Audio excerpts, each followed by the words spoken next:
Mesdames, Messieurs, Excellences et Amis, Monsieur le Président, vous m'avez indirectement incité à parler en politique. Je suis disposé à le faire. En politique, il y a une mémoire. Il est fondamental de comprendre que les racines du terrorisme international, la violence infligée à l'autre pour ce qu'il est, il est fondamental de comprendre que la promotion du terrorisme international, que ses racines sont aujourd'hui britanniques pour éviter de commettre des erreurs d'évaluation désastreuses au sein des tempêtes stratégiques et politiques de notre temps. Il ne s'agit pas de la responsabilité du Royaume-Uni, proprement dite, mais de la matrice impériale britannique qui a pris différentes formes dans son histoire. On se rapproche le plus de la réalité en se souvenant de la formule transatlantique utilisée par John Maynard Keynes, American Money and British Brains, l'argent américain et le cerveau britannique. Cette matrice de domination impériale repose sur une combinaison d'influence économique, de guerre irrégulière, de désorganisation des structures étatiques et de guerre globale. Le terrorisme étant le levier permettant à cette combinaison de fonctionner au plus haut niveau d'efficacité destructrice par chantage. Le terrorisme n'est donc pas un accident ou une arme isolée, mais une pièce maîtresse sur un échiquier complet. Il ne faut pas le penser d'abord comme un terrorisme d'État, bien qu'il puisse prendre cette forme, mais comme arme d'un empire qui hier était maritime et colonial et qui est devenu aujourd'hui offshore ou hors sol, à partir de la City de Londres, de Wall Street et de leurs paradis fiscaux. Cet empire récupère toutes les arriérations, tous les fondamentalismes religieux soi-disant régénérateurs et tous les archaïsmes, y compris l'outrage fait aux femmes, et en joue systématiquement.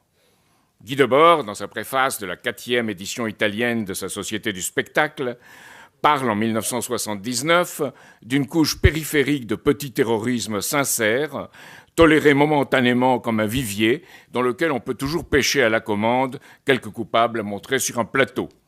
C'est une juste description, encore que depuis le terrorisme de petit soit devenu grand, et encore faut-il examiner les localisations géographiques et la matrice de ces faits pour en comprendre la logique criminelle et pouvoir y faire face. Les Britanniques ont opéré en conjonction avec le terrorisme en Asie du Sud-Ouest, en manipulant à la fois les réseaux wahhabites et sionistes, dans les révolutions de couleur d'Europe orientale, dans les manipulations ayant créé les conditions du 11 septembre, et aujourd'hui jusqu'en Chine, et hier aussi. Ils ont laissé des traces, le plus souvent sous la forme opérationnelle, de réseaux américains, héritiers de leurs méthodes dans la période récente. En France, Olivier Blanc, dans un livre intitulé « Les hommes de Londres », a bien exposé, puisqu'on a parlé de la Révolution française, ceux qui fomentent et exploitent les colères d'autrui, les portant à détruire et à s'autodétruire. C'était au moment de la Révolution française, mais la méthode reste de jeter des fourmis noires humaines contre des fourmis rouges humaines et de contrôler leur opposition. C'est cette méthode dont je veux vous parler ici, par-delà la description de tel ou tel monstre de Frankenstein qu'elle engendre. Au Proche et Moyen-Orient, on trouve les réseaux de Cecil Rhodes et de deux de ses principaux opérateurs, Alfred Milner et Leo Stenet Amri. Ils ont financé à la fois les réseaux nationalistes arabes, particulièrement dans la mouvance wahhabite, et ceux du révisionnisme sioniste de Vladimir Zeb Jabotinsky et Chaim Weizmann. À partir des émeutes de Nebi Moussa, en 1920, aujourd'hui oubliées, ils ont créé un environnement contrôlé, entretenant une instabilité permanente au profit de leurs intérêts financiers. L'antisémitisme terroriste arabe se trouve ainsi opposé à un racisme anti-arabe, anti-musulman, visant à éliminer tous les mouvements raisonnables, en fomentant cette opposition, visant à éliminer tous les mouvements raisonnables dans tous les camps et à promouvoir une guerre de tous contre tous. C'est après les émeutes de Nebi Moussa que Jabotinsky et Husseini furent promus en héros de leurs communautés respectives, lancées l'une contre l'autre. À noter que le père de Benjamin Netanyahou, Benzion Netanyahou, était le secrétaire personnel de Jabotinsky. Le New York Times du 11 juin 1916 proclamait « Lord Milner veut l'union anglo-américaine ». Il est essentiel de comprendre que cette union vise à détruire les fondements de tout État-nation, y compris des États-Unis et de la Grande-Bretagne, pour les placer sous la tutelle permanente d'un mondialisme financier et de services de renseignement, échappant à tout contrôle judiciaire de leurs activités. Emory, par exemple, réservait ses plus virulentes critiques à Sumner Welles, le sous-secrétaire d'État de Franklin Delano Roosevelt, qui partageait avec son président le rejet des méthodes de l'Empire britannique. Dans ce journal, Emory note, le 26 juillet 1928, « Notre objectif ultime est clairement de faire de la Palestine un centre d'influence occidentale en utilisant les Juifs, comme nous l'avons fait auparavant avec les Écossais, pour promouvoir l'idéal britannique à travers tout le Moyen-Orient et non pour établir une enclave orientale artificielle des Hébreux dans une région orientale. » C'est ainsi qu'Emery et Weizmann créèrent la Légion juive, dont Jabotinsky fut le porte-parole et l'organisateur. Quant à un autre opérateur sur le terrain, John Henry Patterson, il participa à l'organisation des camps du Bétar en Palestine et dans l'État de New York aux États-Unis. Ce sont ces milieux qui engendrèrent l'Irgun et ses activités terroristes. Lors de la 3e conférence révisionniste internationale, car c'était des sionistes révisionnistes, il faut bien le voir, qui se tint à Vienne en 1928, Jabotinsky soutint la résolution, déclarant, je cite, qu'il n'y a aucune contradiction entre une Palestine juive et un éventuel statut de dominion du Commonwealth britannique. Évidemment, cela ne se fit pas, mais l'influence demeura. Il faut bien comprendre que cette politique ne découle pas d'un attachement au peuple juif, ni même à l'État d'Israël, mais la volonté de diviser pour régner en créant une situation d'affrontement permanent. Preuve en est que ces mêmes intérêts impériaux alimentèrent les monarchies saoudiennes et du Golfe Persique, ainsi que leur émanation terroriste, parrainée et financée par des institutions dites charitables du monde musulman ou par certaines grandes familles. On connaît aujourd'hui l'implication du prince Bandar, ça a été dit, dans le financement de certains des opérateurs du 11 septembre. Les fonds résultant du contrat saoudien Al-Yamama, armes contre pétrole avec BAE Systems, les fonds ont été placés hors de tout contrôle sur des marchés de hedge funds des îles Caïmans, dont je rappelle les billets de banque sont à l'effigie de la reine d'Angleterre et l'hymne national God Save the Queen. William Simpson, dans son ouvrage intitulé Le Prince, histoire secrète du membre d'une famille royale le plus intrigant au monde, rapporte que Bandar pouvait se présenter avec un panache sans pareil au 10 Downing Street, ayant également accès à Margaret Thatcher, John Major et Tony Blair. On parle bien ici du manipulateur du terrorisme islamique. Aujourd'hui, certaines banques turques, pour répondre à la question qui a été posée, se servent de centres financiers à l'État islamique. Ces établissements procédant à des transferts de fonds de donateurs privés du Golfe ou d'argent du pétrole, en utilisant les services de banques britanniques au passage. Par exemple, depuis une banque saoudienne, l'argent est transféré sur un compte commun dit insoupçonnable en Grande-Bretagne, reversé au profit d'une société commerciale fictive en Turquie, parlons de la Turquie, avant d'être livré en liquide aux terroristes à la frontière entre la Turquie et la Syrie. Les révolutions de couleur, dégénérant en violence fasciste, dont on a parlé tout à l'heure, comme en Ukraine, s'inspirent des conceptions de Gene Sharp, reprises et appliquées par Adam Roberts et Timothy Garton, tous associés à l'université de Oxford, comme l'était Emory au Balliol College. Le National Endowment for Democracy et l'USAID n'ont fait qu'appliquer ces recettes en faisant de la violence terroriste l'aboutissement de la désobéissance civile. Victoria Nuland, celle qui disait « fuck the European Union », que l'Union européenne aille se faire foutre, finançant et promouvant les terroristes de Maïdan et les terroristes des bataillons de Pravi Sector, n'est que l'héritière de ces vieilles méthodes. L'ambassadeur américain à Moscou, à l'époque, McFaul, a ainsi ouvertement déclaré que ceux qui défendent la souveraineté des États le font avant tout pour préserver l'autocratie, tandis que ceux qui défendent la souveraineté des peuples sont les nouveaux progressistes. McFaul et Susan Wright, ambassadrices américaines auprès des Nations Unies, sont tous deux des Rhodes Scholars et qui ont bien appris leur leçon. Au cœur de cette supposée défense des peuples se trouvent les thèses sur la défiance civile de Gene Sharp, lui-même américain, mais aussi diplômé de Oxford.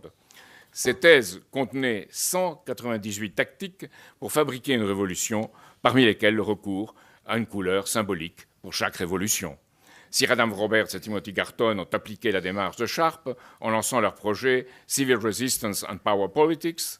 Au départ, on démarre avec la résistance non violente, reprenant les modes d'opérer de Gandhi et de Martin Luther King en les dévoyant, mais à l'arrivée, on trouve les mouvements fascistes dont on feint de déplorer, du moins en public, les manifestations extrêmes.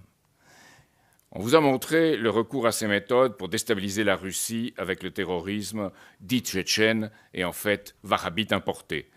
Tant ces terroristes-là que ceux de l'État islamique ont trouvé depuis longtemps un asile et une plateforme dans le Londonistan, avec ses mosquées, ses institutions charitables, ses chaînes de télévision et ses centres culturels islamiques. Le cas de Abu Omar al-Chichani, dont on a parlé, commandant de l'armée de l'État islamique, est un exemple de cette interpénétration entre milieu tchétchène et milieu wahhabite contrôlant les opérations de déstabilisation en Tchétchénie. Notons qu'Edballs, lorsqu'il était secrétaire d'État à l'éducation, avait promu l'attribution de subventions publiques en faveur des écoles racistes et ultracommunautaristes du groupe Hizb ut-Tahrir, qui a toujours appelé à la création d'un État islamique. Nos services français, d'ailleurs, ont longtemps protesté contre cette curieuse tolérance manifestée dans le Londonistan. Enfin, et je crois que c'est le plus important, c'est au Tavistock Institute de Londres que se situe le centre des opérations de contrôle et de manipulation psychologique permettant d'étudier et au besoin de promouvoir le comportement des terroristes, entre guillemets. Il faut ici éviter de tomber dans deux écueils, le charybde de l'angélisme et le scylla du conspirationnisme. Le premier institut du Tavistock, du nom du Tavistock Square de Londres, a été créé en 1921. Son premier objectif était d'étudier les traumatismes de guerre subis par les soldats britanniques ayant survécu à la Première Guerre mondiale. Il s'agissait d'identifier, selon des critères scientifiques, le seuil de rupture de la résistance d'un être humain à des sollicitations extrêmes. Le projet était parrainé par le Bureau pour la guerre psychologique de l'armée britannique sous l'autorité du psychiatre John Rawling Rees. L'arrivée en 1932 de Kurt Lewin, qui fut aussi le fondateur de la clinique psychologique de Harvard, marqua l'introduction des méthodes de dynamique de groupe, c'est-à-dire les techniques de manipulation de l'individu insérées dans un groupe visant à lui faire acquérir certains types de comportements. Avec Rees, Lewin étudia les effets des bombardements sur la population civile en Allemagne pendant la Seconde Guerre mondiale. Il se spécialisa dans les études de programmation et de déprogrammation avant de passer aux travaux pratiques. Selon lui, il est possible d'imposer à une population ou à des individus adultes un état émotionnel comparable à celui d'enfants névrosés. La tentation fut grande à partir de là de franchir le seuil et de créer l'environnement qui brise les résistances psychologiques des individus pour les amener à accomplir les tâches qu'autrement ils auraient rejetées. Alors, vous me direz que ceux qui vont faire le terrorisme ou la guerre au Proche et Moyen-Orient aujourd'hui, français, n'ont pas subi tout cela. Mais ils ont subi, à travers tout ce qui est transmis par Internet, par les médias, et qui les manipulent, les conséquences de tout cela. Ce freudisme dévoyé par les conditions barbares de la guerre, des deux guerres, s'étendit à l'occasion de la guerre froide. La deuxième version du Tavistock Institute fut lancée en 1947 sous le nom de Tavistock Institute for Human Relations, pour les relations humaines, avec l'assistance financière de la Fondation Rockefeller et l'échange d'experts anglais et américains. John Rawling Rees, soutenu par Alan Dulles, y joua, fort de son expérience précédente, un rôle moteur. Les méthodes de bourrage de crâne à des fins politiques s'y développèrent avec l'étude des changements comportementaux subis par les prisonniers de guerre américains en Corée du Nord. À partir de là, ce freudisme dévoyé s'étendit à toutes les agences anglaises et américaines de renseignement pour y former les idiots utiles des opérations terroristes. Le moyen était de jouer sur les terreurs identitaires, on voit le cas en France aujourd'hui et en Angleterre, le but de diviser pour régner. Ainsi, on étudie à la Harvard Psychology Clinic comment créer les conditions pour faire émerger un chef et créer un effet d'accoutumance pour le suivre. Le refus d'aller au bout des enquêtes sur divers assassinats ou tentatives d'assassinat aux États-Unis même, s'explique ainsi par la volonté de protéger ses sources. Beaucoup ne voient que le côté émergé de l'iceberg américain, sans discerner, en fin de compte, la matrice impériale britannique qui se trouve derrière. Ainsi, la Rand Research and Development Corporation est une émanation parmi d'autres des conceptions du Tavistock, tout comme la Sloan School au MIT ou le Centre pour les études stratégiques et intellectuelles de Georgetown. Cela ne signifie pas, bien entendu, un contrôle mécanique, mais un partage des mêmes conceptions de guerre psychologique.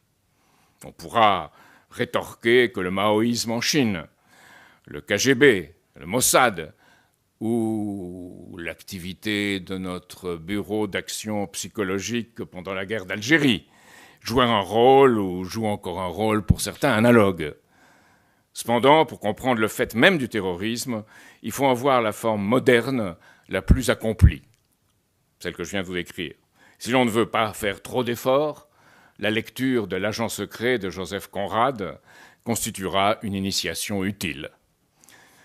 Je conclurai en disant que tant nous n'aurons pas mis fin à cette conception de l'être humain, un être humain considéré comme défini par ses perceptions et soumis à des expériences manipulatrices, nous n'aurons pas mis fin au terrorisme.